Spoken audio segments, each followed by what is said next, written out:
नमस्कार। इस वीडियो में हम चैप्टर मैप्स के क्वेश्चन आंसर और एमसीक्यू करेंगे। अगर इस चैप्टर में वीडियो में किसी को डाउट रहती है या कोई और एक्स्ट्रा क्वेश्चन आपके माइंड में आ रहा है जिसका आंसर आपको चाहिए, या कोई अगर आपके पास एक्स्ट्रा बुक है जिसके आंसर आपको चाहिए, तो आप हमें वो जो पेज है नीचे दिए गए नंबर पर व्हाट्सअप कर सकते हैं। आपको आंसर सॉल्यूशन पेपर पर लिखकर या किसी भी तरीके से वीडियो बनाकर आपको प्रोवाइड करा दिया जाएगा। तो चलिए फ़िलहाल हम एनसीईआरटी के कुछ क्वेश्चन देखते हैं। तो सबसे पहले कुछ क्वेश्चन देखते हैं क्या है। देखिए एनसीईआरटी के लास्ट पेज पे आएंगे तो आपको कुछ क्वेश्चन मिलेंगे। What are 3 components of map, what are 4 cardinals of direction. तो इनको हम आपको समझाने के लिए एक पेज पर क्वेश्चन लिखकर उनके आंसर वहाँ पर लिखे हुए हैं, उसके थ्रू हम आपको समझा रहे हैं। चलिए वो सारे क्वेश्चन यहाँ लिखे हुए हैं, एक एक करके हम समझने की कोशिश करते हैं। First question is what are 3 components of map. आप अब जब मैप चैप्टर पढ़ेंगे तो उसमें 3 कंपोनेंट बहुत ज़रूरी होते हैं, उनको हम बिना समझे मैप बनाना इजी नहीं है। तो वो 3 कंपोनेंट होते हैं distance, direction and symbol. Distance का मतलब होता है कि किस चीज़ के बीच क्या डायरेक्शन रखनी है। डिस्टेंस का मतलब होता है किसी चीज़ के बीच कितनी दूरी होगी, ये चीज़ उसके किस डायरेक्शन में है और उसके लिए क्या सिंबल करना है। ये 3 चीज़ अगर हमें समझ में आएगी तभी हम मैप बना सकते हैं। इनको हम 3 कंपोनेंट ऑफ मैप के नाम से जानते हैं। तो आप लिखेंगे 3 component of maps are distance, direction and symbols. What are the 4 cardinal direction.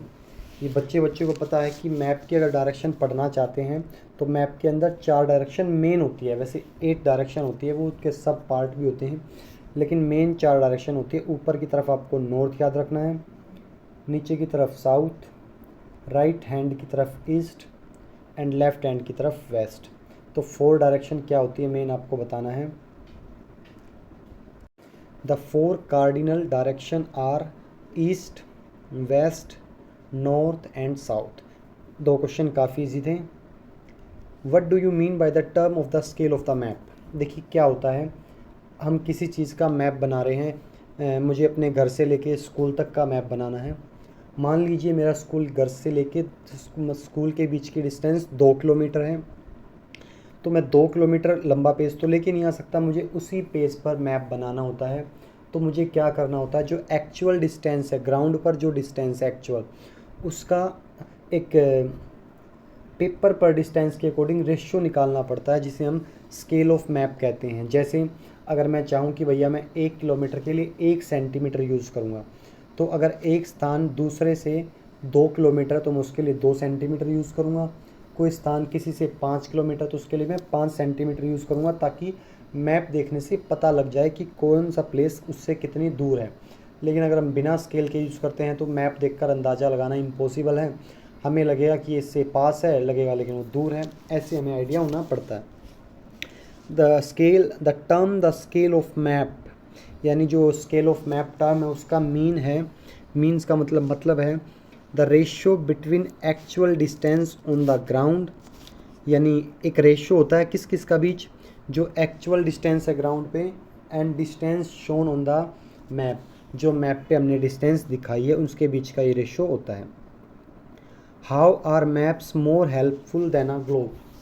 Maps एक ग्लोब से कैसे हेल्पफुल होते हैं, यानी देखो पहले मैं आपको समझा देता हूँ। मैप आपने सबने देखे होंगे और ग्लोब भी आपने मोस्टली देखा ही होगा, वरना आपने पता होगा कि ग्लोब होता क्या।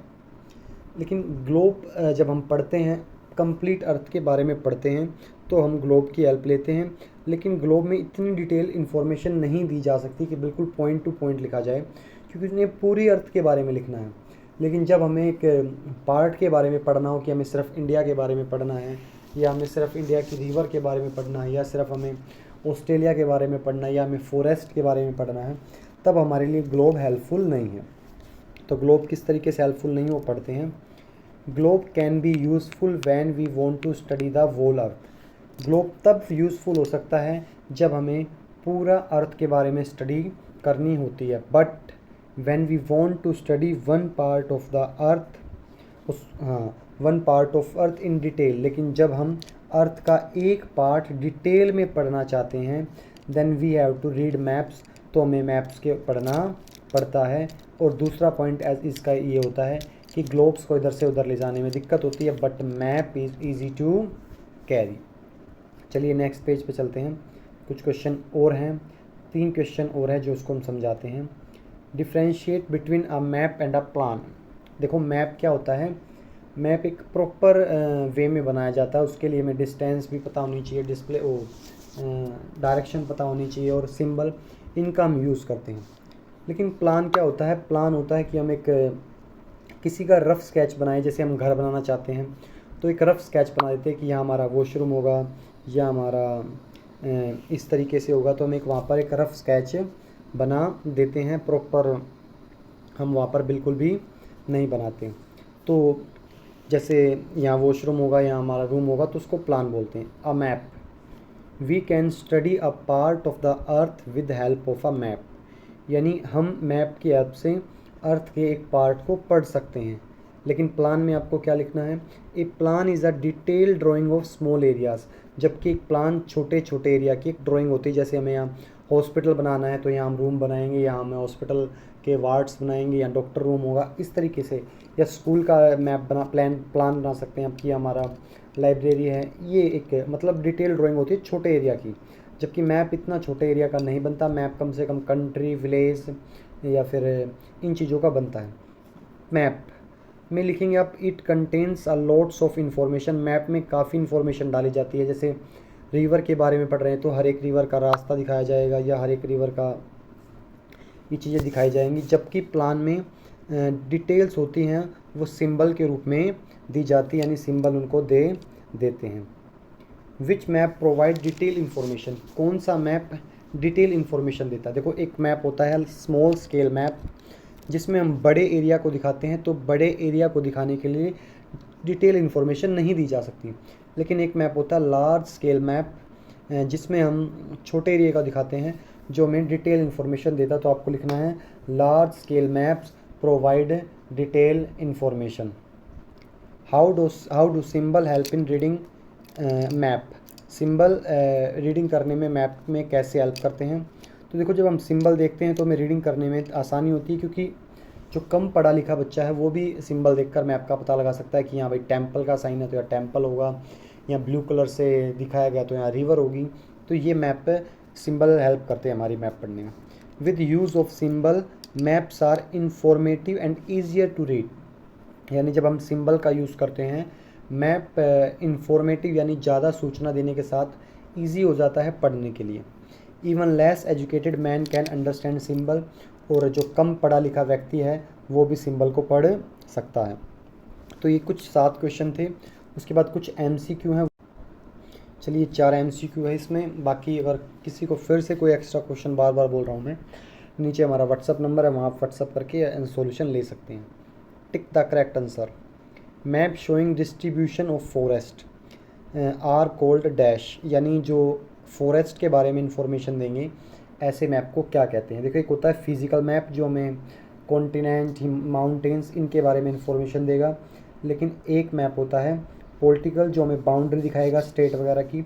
लेकिन ऐसे जो रिवर, फॉरेस्ट, पॉपुलेशन, ग्रासलैंड, इनके बारे में इंफॉर्मेशन देंगे उन मैप्स को हम थीमेटिक मैप बोलते हैं। The blue colour is used for showing, blue colour, Neela colour क्या दिखाने के लिए यूज़ किया जाता है। तो आप सभी जानते हैं वाटर बॉडीज़, पानी के जो चीज़ें हैं उनको दिखाने के लिए ब्लू कलर का प्रयोग होता है।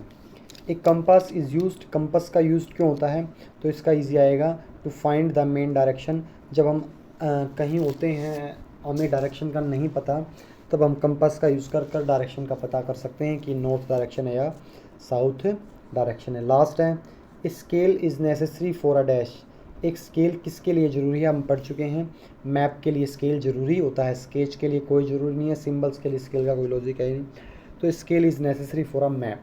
चलिए वीडियो अच्छी लगी तो प्लीज़ चैनल को सब्सक्राइब जरूर करें। Thank you.